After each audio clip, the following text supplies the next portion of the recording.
بدگمانی اتنا بڑا عیب اور اتنا بڑا گناہ ہے کہ اللہ تعالیٰ نے قرآن مجید میں سورۃ الحجرات آیت نمبر 12 میں فرمایا، یا ایہا الذین آمنوا اجتنبوا کثیرا من الظن ان بعض الظن اثم، فرمایا ایمان والو بہت سے گمانوں سے بچا کرو، بے شک بہت سے گمان گناہ ہوتے ہیں۔ معنی یہی کہ بدگمانی، کسی کے بارے میں برا گمان قائم کر لینا بلا دلیل بلا ثبوت، یہ حرام ہے۔ البتہ احتیاط کرنا الگ چیز ہے، ایک ہوتی بدگمانی، ایک ہوتی احتیاط۔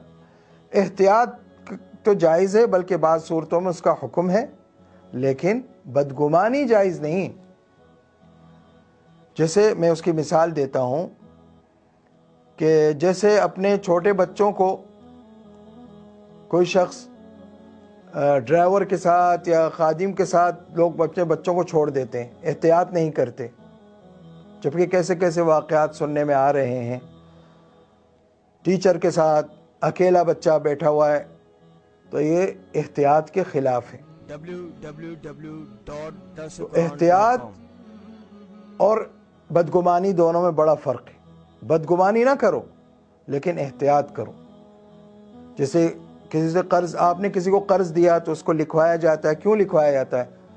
آپ کو بدگمانی تو نہیں ہے کہ بھئی اس لیے آپ لکھوا رہے ہیں کہ آپ کو اس سے بدگمانی ہے، نہیں، یہ احتیاط کا تقاضا ہے۔ کیوں کیا ہوتا ہے بعض دفعہ کہ جس نے قرض لیا تھا وہ فوت ہو گیا، اب اس کی اولاد یہ کہتی ہے کہ ثبوت لاؤ کہ ہمارے باپ نے تم سے قرض لیا تھا، کوئی ثبوت نہیں ہے آپ کے پاس۔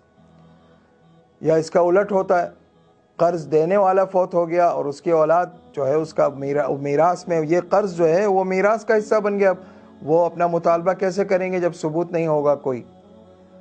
تو اس لیے احتیاط اپنی جگہ ہے لیکن بدگمانی جائز نہیں ہے۔ اور یہاں پر میں ایک نصیحت کر دوں سب کو، جن لوگوں کے یہاں بھی ڈرائیور ہیں، خادم ہیں یا ٹیچر آتے ہیں پڑھانے، ان کی نگرانی ضروری ہے۔ اور جو لوگ احتیاط نہیں کرتے وہ پھر بعد میں نقصان اٹھاتے ہیں۔ تو احتیاط کرو بدگمانی کے بغیر۔ گمان تو یہی رکھو کہ بہت نیک آدمی ہے، بہت پارسا آدمی ہے، لیکن احتیاط کے ساتھ۔